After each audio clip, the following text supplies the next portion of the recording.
สวัสดีค่ะ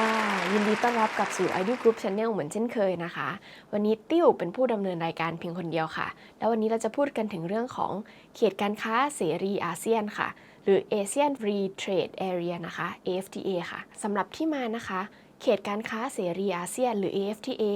เกิดจากความต้องการการร่วมมือทางการค้าจากประเทศต่างๆในอาเซียนเพื่อให้อาเซียนเป็นภูมิภาคที่มีศักยภาพทางด้านเศรษฐกิจและเพิ่มอำนาจในการต่อรองทางด้านเศรษฐกิจในเวทีโลกค่ะพร้อมกันนี้อาเซียนยังมีความต้องการที่จะดึงดูดประเทศต่างๆให้เข้ามาลงทุน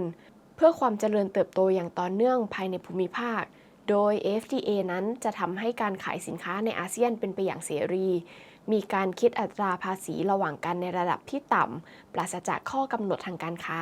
อันจะส่งผลให้ประเทศสมาชิกมีต้นทุนการผลิตสินค้าที่ลดลงอีกทั้งยังเป็นการเพิ่มปริมาณทางด้านการค้าในภูมิภาคให้มีมากขึ้นทำให้อาเซียนเป็นภูมิภาคที่มีการเติบโตทางเศรษฐกิจอย่างรวดเร็วและมั่นคงค่ะอาเซียนนะคะคือสมาคมประชาชาติแห่งเอเชียตะวันออกเฉียงใต้หรือ Association of Southeast Asian Nations ค่ะซึ่งเริ่มก่อตั้งเมื่อปีพ.ศ. 2510 ค่ะมีประเทศสมาชิก 10 ประเทศประกอบไปด้วยสมาชิกเดิม 6 ประเทศได้แก่บรูไนอินโดนีเซียมาเลเซียฟิลิปปินส์สิงคโปร์และไทยค่ะและสมาชิกใหม่นะคะหรือ CLMV 4 ประเทศได้แก่กัมพูชาลาวเมียนมาและเวียดนามค่ะสำหรับกลไกการลดภาษีที่สำคัญต่อ AFTA ค่ะคือระบบ CEPT หรือ Common Effective Preferential Tariff Scheme ซึ่งกำหนดให้ประเทศสมาชิกให้สิทธิประโยชน์ทางภาษีกรมศุลกากรแก่กันแบบต่างตอบแทนกล่าวก็คือการที่จะได้สิทธิประโยชน์จากการลดภาษีของประเทศอื่นสำหรับสินค้าชนิดใดประเทศสมาชิกนั้นจะต้องลดภาษีสินค้าชนิดเดียวกันด้วยค่ะโดยต้องลดลงมาถึง20%จึงจะได้สิทธิประโยชน์ทางภาษีค่ะทั้งนี้ CEPT Agreement ได้พัฒนาเป็น ATICA หรือ ASEAN Trade in Goods Agreement ซึ่งครอบคลุมประเด็นการค้านั้นๆเช่นมาตรการที่มิใช่ภาษีมาตรการด้านศุลกากร SPS TBT ส่วนในเรื่องของกฎว่าด้วยถิ่นกำเนิดสินค้า ATICA กำหนดให้สินค้าที่จะได้รับประโยชน์จากการลดภาษีจะต้องมีสัดส่วนมูลค่าที่เกิดขึ้นในอาเซียนหรือ ASEAN Local Content อย่างน้อย40%หรือมีการผลิตจนเกิดการเปลี่ยนพิกัดในระดับ4หลัก Change in Tariff Heading และสามารถคำนวณวัตถุดิบในอาเซียนแบบสะสมหรือ Cumulative Rules of Origin โดยกำหนดอัตราขั้นต่ำของวัตถุดิบเท่ากับ20%และในข้อตกลงทางการค้านะคะในวันที่17พฤษภาคม2553อาเซียนได้เริ่มใช้ความตกลงการค้าสินค้าของอาเซียนเป็นแบบแผนและแนวปฏิบัติการค้าร่วมกับทดแทนข้อตกลงทางการค้าเซฟค่ะในวันที่20กันยายน2563นะคะก็เริ่มได้มีการใช้ผลบังคับใช้ของพิธีสารฉบับที่1หรือ The First Protocol to Amend the ATICA เพื่อแก้ไขความตกลงการค้าสินค้าของอาเซียนโดยรองรับระบบการรับรองสินค้าด้วยตนเองของอาเซียนค่ะหรือ ASEAN Wide Self Certification AWSC ค่ะและแนวปฏิบัติการออกฟอร์มดีใหม่อาทิเช่นการยกเว้นระบุราคา FOB การอนุญาตให้ใช้ลายมือซื้อและตราประทับอิเล็กทรอนิกส์บนตัวฟอร์มหรือ ESS นะคะและเพิ่มการระบุเลขที่อ้างอิง reference number และวันที่ออกของหลักฐานรับรองถิ่นกำเนิดจากประเทศต้นทางในฟอร์ม back to back ค่ะและล่าสุดนะคะในวันที่1พฤษภาคม2565ที่ผ่านมาค่ะเป็นวันเริ่มมีผลบังคับใช้ระเบียบปฏิบัติเกี่ยวกับการรับรองถิ่นกำเนิดสินค้าหรือ operational certification procedures นะคะมีปรับปรุงใหม่ภายใต้ความตกลงสินค้าของอาเซียนใน2ประเด็นสำคัญได้แก่ 1. อนุญาตการออกหนังสือรับรองประเภท back to back แบบรวมสินค้าจากหลักฐานการรับรองถิ่นกำเนิดสินค้าหรือ proof of origin ที่ออกจากประเทศต้นกำเนิดมากกว่า1ฉบับ consolidated export shipments นะคะและ 2. ยกเลิกการนับ3วันสำหรับการทำเครื่องหมายหน้าคำว่า issue retroactively ในช่องที่13ของหนังสือรับรองฟอร์มดีกรณีออกย้อนหลังโดยปรับเป็น1วันทำเครื่องหมายในวันถัดจากวันส่งออกสินค้าโดยกรมการค้าต่างประเทศได้ออกประกาศกรมเพื่อรองรับระเบียบที่ปรับปรุงใหม่แล้วค่ะต่อไปนะคะจะเป็นเรื่องกฎถิ่นกำเนิดของสินค้าหรือ Rule of Origin ค่ะ การใช้สิทธิพิเศษทางภาษีศุลกากรภายใต้กรอบความตกลงการค้าสินค้าของอาเซียนหรืออาทิก้านะคะสินค้าจะต้องผลิตได้ถูกต้องตามกฎว่าด้วยถิ่นกำเนิดของสินค้าดังนี้ค่ะกฎทั่วไปนะคะหรือ general rules ข้อที่ 1 สินค้าถูกผลิตขึ้นทั้งหมดในประเทศผู้ส่งออกหรือ wholly obtained ค่ะหรือข้อ 2 สินค้าต้องมี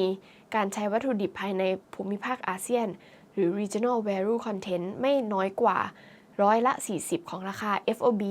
หรือข้อ 3 มีการแปลสภาพอย่างเพียงพอโดยการเปลี่ยนพิกัดศุลกากรระหว่างวัตถุดิบนำเข้ากับสินค้าส่งออกในระดับ 4 หลักค่ะกฎต่อไปนะคะจะเป็นกฎเฉพาะรายการสินค้าหรือ product specific rule ค่ะกฎที่ใช้เฉพาะกับสินค้าบางรายการมีทั้งหมด 2,735 รายการเลยนะคะซึ่งจะแตกต่างกันไปตามสินค้าและพิกัดค่ะพิจารณาพิกัดกรมศุลกากร 6 หลักนะคะหากสินค้าใดมีการระบุให้ใช้กฎ PSR ผู้ประกอบการพึงต้องเลือกใช้กฎ PSR ก่อนแต่หากสินค้าใดไม่ถูกระบุในตาราง PSR จึงเลือกใช้กฎแบบทั่วไปแทนได้ค่ะกฎต่อไปนะคะจะเป็นกฎสำหรับสินค้าเทคโนโลยีสารสนเทศค่ะหรือ Information Technology Agreement Product นะคะความตกลงอาทิก้านะคะในย่อหน้าที่ 3 ได้ระบุเพิ่มถึงความยืดหยุ่นในการได้ถิ่นกำเนิดให้กับสินค้าที่อยู่ในบัญชี ITA โดยอนุญาตให้นำเข้าวัตถุดิบที่เป็นสินค้าภายใต้บัญชีดังกล่าวมาประกอบกันและถือได้ว่าได้ถิ่นกำเนิดในประเทศภาคีผู้ส่งออกกล่าวก็คือสินค้า ITA จำนวน 445 รายการนะคะผู้ผลิตมีทางเลือกใช้เกณฑ์การได้ถิ่นกำเนิดจากกระบวนการประกอบเพิ่มเติมจากกฎ GR และ PSR ทำให้ผู้ส่งออกสินค้าภายใต้บัญชี ITA สามารถใช้สิทธิประโยชน์ภายใต้ความตกลงอาทิก้าได้มากขึ้นค่ะและสำหรับหลักฐานการรับรองถิ่นกำเนิดสินค้าหรือ proof of origin นะคะปัจจุบันผู้ประกอบการสามารถใช้หลักฐานในการรับรองถิ่นกำเนิดสินค้าภายใต้อาทิก้าได้3รูปแบบได้แก่แบบที่1นะคะหนังสือรับรองถิ่นกำเนิดสินค้าอิเล็กทรอนิกส์หรือ e-form D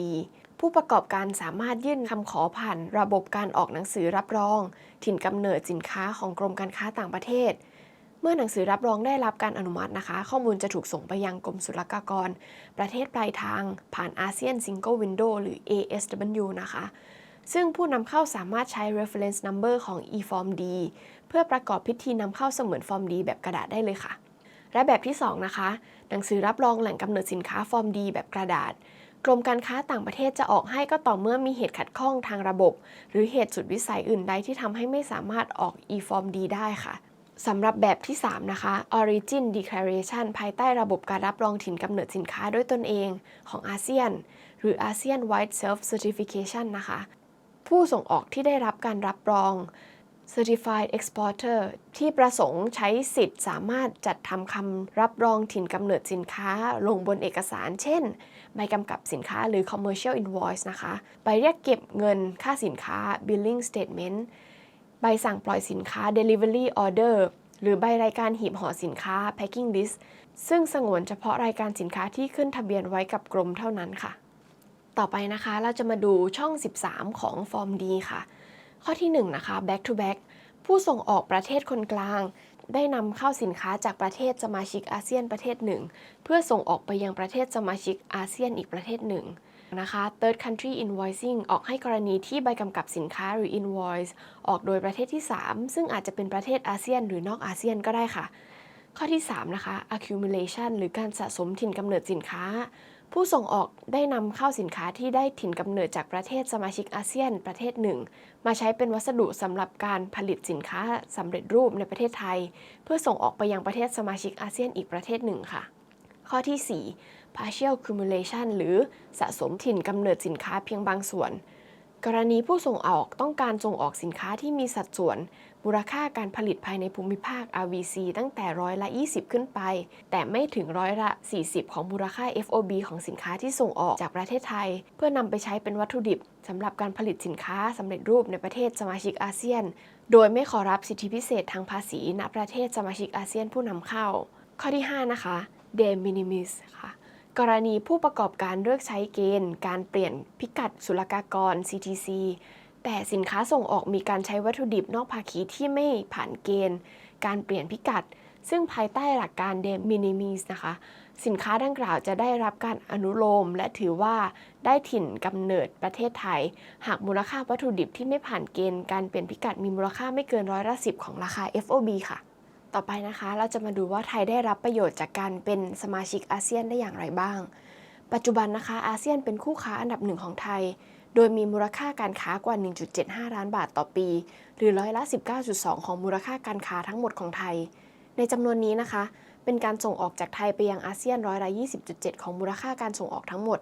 โดยไทยเป็นฝ่ายได้ดุลการค้ามาตลอดการรวมตัวกันอย่างใกล้ชิดยิ่งขึ้นทางเศรษฐกิจบวกกับการขยายความร่วมมือเพื่อเชื่อมโยงโครงสร้างเศรษฐกิจพื้นฐานเช่นเส้นทางคมนาคมขนส่งระบบจ่ายไฟฟ้าเครือข่ายอินเทอร์เน็ตและอีกหลายๆอย่างจะเป็นปัจจัยในการเพิ่มโอกาสทางการค้าและการลงทุนให้กับไทยค่ะพร้อมกับช่วยขยายตลาดให้กับสินค้าไทยจากประชากรไทย60ล้านคน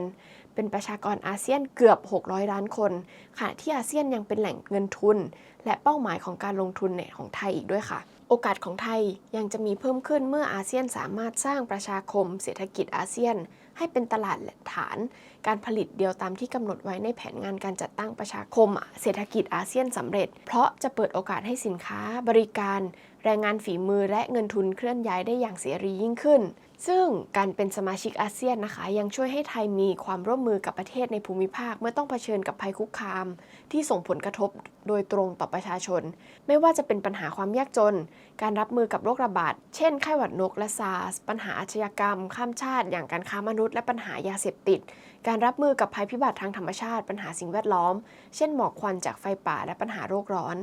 อาเซียนยังช่วยเพิ่มอำนาจการต่อรองของไทยในเวทีโลกขณะเดียวกันความสัมพันธ์ในกรอบอาเซียนยังช่วยเกื้อหนุนความสัมพันธ์ทวิภาคีระหว่างไทยกับประเทศต่างๆอีกด้วยค่ะซึ่งสำหรับข้อมูลอาเซียนในวันนี้นะคะหวังว่าจะเป็นประโยชน์กับผู้ชมทุกๆท่านนะคะสำหรับวันนี้ติ้วต้องขอลาไปก่อนแล้วค่ะสำหรับเรื่องอาเซียนเจอกันใหม่ในคลิปหน้านะคะสำหรับวันนี้ขอบคุณค่ะ